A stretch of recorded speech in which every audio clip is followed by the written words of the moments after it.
So ১৮ আয়াতে আমরা দেখি যে এরপরে বলা হয়েছে, লা ইল্লাম তানতাহু লা নারজুমান্নাকুম। তো তাহলে কি করছে তারা? ওয়ালা ইয়ামাসান্নাকুম মিন্না আযাবুন আলিম। তো তারা হচ্ছে আ তারা সেই নবীদেরকে, মেসেঞ্জারদেরকে তারা এখন হুমকি দিচ্ছে যে তোমরা যদি এখান থেকে সরে না আসো তাহলে আ আ কি হবে? তোমাদেরকে হচ্ছে পাথর মেরে হত্যা করা হবে এবং তোমাদের জন্য রয়েছে হচ্ছে কঠিন শাস্তি। সো এটা হচ্ছে তাদের একটা ওয়ার্নিং সেই মেসেঞ্জারদের প্রতি, এবং তারা আ তাদেরকে বলছে যে তোমরা যদি তোমাদের এই দাওয়াত বন্ধ না করো, তোমার এই দিনের কথা বলা বন্ধ না করো, তাহলে এটার জন্য সিভিয়ার কনসিকুয়েন্স রয়েছে। আমরা কি করব? আমরা হচ্ছে তানতাহু লা নারজুমান্নাকুম। নারজুমান রজম থেকে শব্দটি এসেছে। তার অর্থ হচ্ছে পাথর মারা। সো এখানে হচ্ছে ডাইরেক্ট একটা এক্সপ্রেশন অফ ভায়োলেন্স আমরা দেখতে পাচ্ছি এখানে। ইবনে কাতাদা রহমতুল্লাহ আলাইহি বলেছেন যে তারা হচ্ছে থ্রেট করেছে ফিজিক্যালি হার্ম করার জন্য, যে তাদের প্রতি পাথর ছুঁড়ে মারা হবে এবং পাথর ছুঁড়ে মেরে তাদেরকে হচ্ছে সেভাবে মৃত্যুর দিকে নিয়ে যাওয়া হবে। সো আর রাজম শব্দটার অর্থ হচ্ছে পাথর মারতে মারতে কাউকে মৃত্যুর দিকে নিয়ে যাওয়া, এবং এখানে আরও ৩ টা অর্থ হতে পারে বলেছেন তাফসীরকারগণ। একটা হচ্ছে পাথর মারা, আরেকটা হচ্ছে হত্যা করা, আরেকটা হচ্ছে তাদেরকে কারাগারে বন্দী করে রাখা। সো রজম লিটারালি মিন্স করে কারো দিকে পাথর ছুঁড়ে মারা, এবং এর আরেকটা অর্থ হচ্ছে কাউকে দূরে ছুঁড়ে ফেলা, যেমন আমরা ময়লা আবর্জনা দূরে ছুঁড়ে ফেলি সেরকমভাবে। এবং এখানে আমরা দেখি বলা হচ্ছে লাইল্লাম ইল্লাম, লাম শব্দটি এখানে বলা হয়েছে যে এই লাম দিয়ে আসলে কি বোঝানো হয়? এটা এমফ্যাসিস বা গুরুত্ব বোঝানো হয় যে আমরা অবশ্যই এটা করব। সো এখানে আমরা দেখতে পাচ্ছি যে তাদের যে অ্যাটিটিউডটা ছিল, যে তারা একদম সর্বোচ্চ পর্যায়ের ক্ষতির দিকেই সে মেসেঞ্জারদেরকে নিয়ে যাচ্ছিল, যে তাদের যে শাস্তির, তাদেরকে মৃত্যুর হুমকি তারা দিচ্ছিল।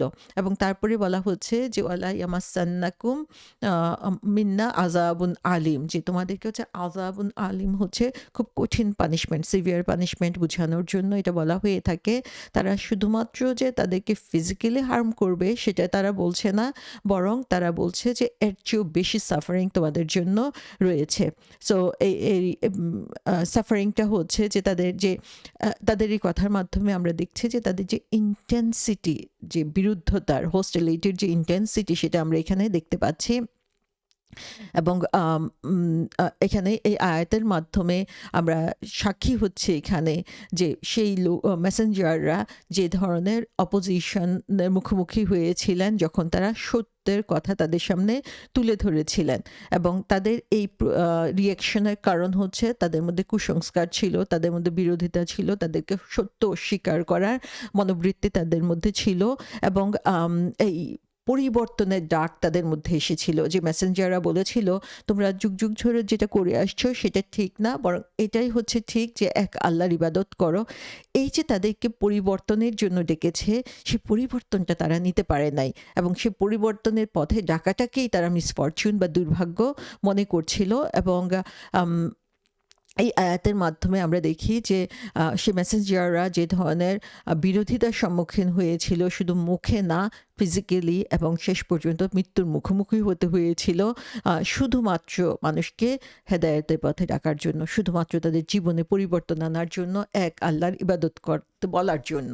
তো আজকের জীবনেও আমরা দেখি যে যারাই এই কাজগুলো করবে সুস্পষ্ট এবং সঠিকভাবে কোরআন সুন্নাহ ফলো করার জন্য মানুষকে ডাকবে, তখনই মানুষ হচ্ছে তার বিরুদ্ধে চলে যায় এবং তার বিরুদ্ধে বিভিন্ন ধরনের কাজ তারা করতে থাকে।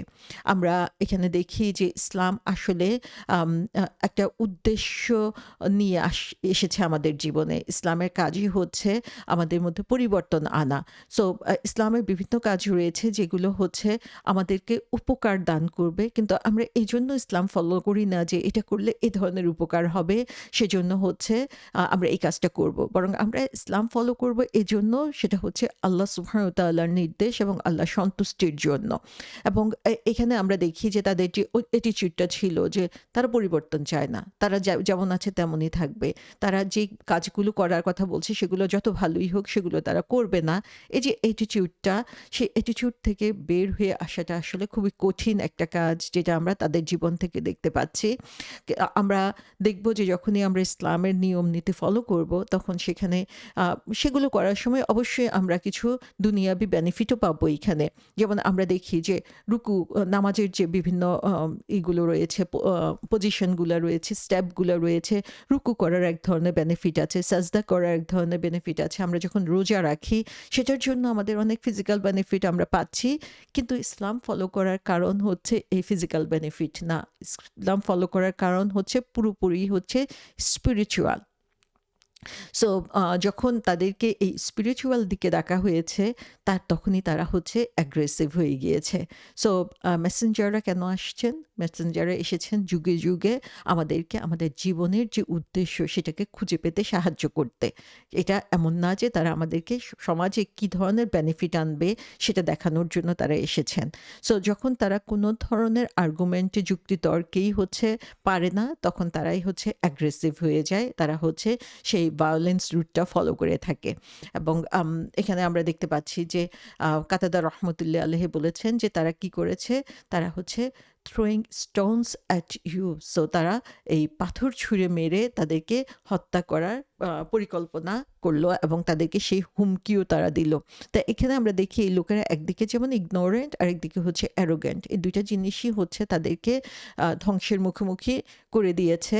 তারা শুধুমাত্র সেটাই শুনতে চায় যেটা তাদের অন্তর শুনতে চায়, যেটা তাদের অন্তর ভালো লাগে, যেটা তাদের জন্য সহজ, এবং তারা সেটাকেই হচ্ছে সেটার বিরুদ্ধেই লেগে যায়, যেটা তারা পছন্দ করে না। সো তারা মেসেঞ্জারদের টিচিং সেটা তারা পছন্দ করে নাই, এবং সে কারণে তাদেরকেই অশুভ লক্ষণ হিসেবে মনে করেছে, এবং প্রফেটদেরকেই হচ্ছে তারা একিউজড করেছে, থ্রেট করেছে, এবং তাদেরকে শাস্তির হুমকি দিয়েছে এবং শাস্তি দিয়েছে। সো এখানে তাদের সেই অ্যাগ্রেশন, ভায়োলেন্স এবং থ্রেট আমরা দেখতে পাচ্ছি যে কোন লেভেলে চলে গিয়েছে তাদের সেই বিরোধিতা, এবং সেটাই আল্লাহ সুবহানাহু ওয়া তাআলা আমাদেরকে দেখিয়ে দিয়েছেন। সো এখানে আমরা দেখি যে এই কথাগুলো রাসূল সাল্লাল্লাহু আলাইহি ওয়াসাল্লামকে বলার কারণ কি? কোরআনে এই পর্যায়ে, এই সময়ে এই কথাগুলো নাজিল করার কারণ কি? কারণ হচ্ছে কুইকলি আমরা সুইচ করতে পারি রাসূল সাল্লাল্লাহু আলাইহি ওয়াসাল্লামের জীবনের দিকে। সেখানে যে এই যে যারা বিশ্বাসী ছিল, যারা ঈমানদার ছিল, যারা রাসূল সাল্লাল্লাহু আলাইহি ওয়াসাল্লামকে অনুসরণ করেছিল, তাদের জীবনেও আমরা দেখি যে সেম সমস্যা এসেছিল। তারা যেই ঈমানের কথা ঘোষণা করলো, এর আগে তাদের বিরুদ্ধে কোনো কমপ্লেইন ছিল না। কিন্তু যখনই তারা ঈমানের কথা ঘোষণা করলো, সত্যের কথা মেনে নিল, তখনই তাদের উপরে আযাব আসতে লাগলো। সো সেখানে আমরা দেখি যে মুশরিকরা আবু তালিবের কাছে আসলো যে রাসূল সাল্লাল্লাহু আলাইহি ওয়াসাল্লাম হচ্ছে ঘরের মধ্যে ভাঙন ধরিয়েছে। রাসূল সাল্লাল্লাহু আলাইহি ওয়াসাল্লাম হচ্ছে সমাজের মধ্যে অশান্তি সৃষ্টি করছে, এবং তারা হচ্ছে রাসূল সাল্লাল্লাহু আলাইহি ওয়াসাল্লামের এই কাজগুলো বন্ধ করার জন্য তিনি যা চান তাই দিবেন। এবং সেখানে তিনি বলেছেন যে আম আ রাসূল সাল্লাল্লাহু আলাইহি ওয়াসাল্লামকে বিভিন্ন ধরনের জিনিসের আশ্বাস দেওয়া হয়েছে যে তিনি যদি ধন চান, ধন দেওয়া হবে, যদি ক্ষমতা চান, ক্ষমতা দেওয়া হবে, সুন্দরী নারী চাইলে সুন্দরী নারী দেওয়া হবে।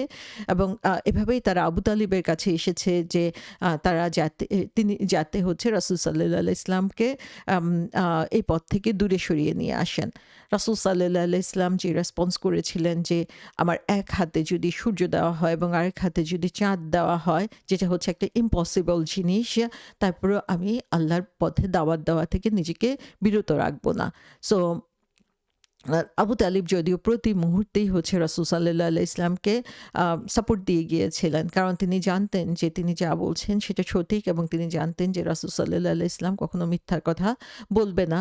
এবং তখন কুরাইশরা কি করেছে? কুরাইশরা অ্যাগ্রেসিভ হয়ে গিয়েছে, এবং তারা যখন কোনোভাবেই কোনো ধরনের বিষয় দিয়ে রাসূল সাল্লাল্লাহু আলাইহি ওয়াসাল্লামকে এই কাজ থেকে বিরত করতে পারল না, তখন তাদের পথ একটাই থাকলো, সেটা হচ্ছে অ্যাগ্রেসিভ হওয়া, ভায়োলেন্ট হওয়া।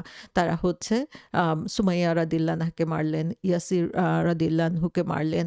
আ একের পর এক তারা টর্চার করতে থাকলো। কোনো ইভেন মহিলারা পর্যন্ত হচ্ছে সেটা থেকে বাঁচতে পারল না। সো তাদের অ্যাগ্রেশন, তাদের বিরোধিতা হচ্ছে সেই চরম লেভেলে তখন পৌঁছে গিয়েছিল এবং সেই পর্যায়ে আল্লাহ সুবহানাহু ওয়া তাআলা তাদেরকে এই গল্প শোনাচ্ছেন যেন তারা বুঝতে পারে।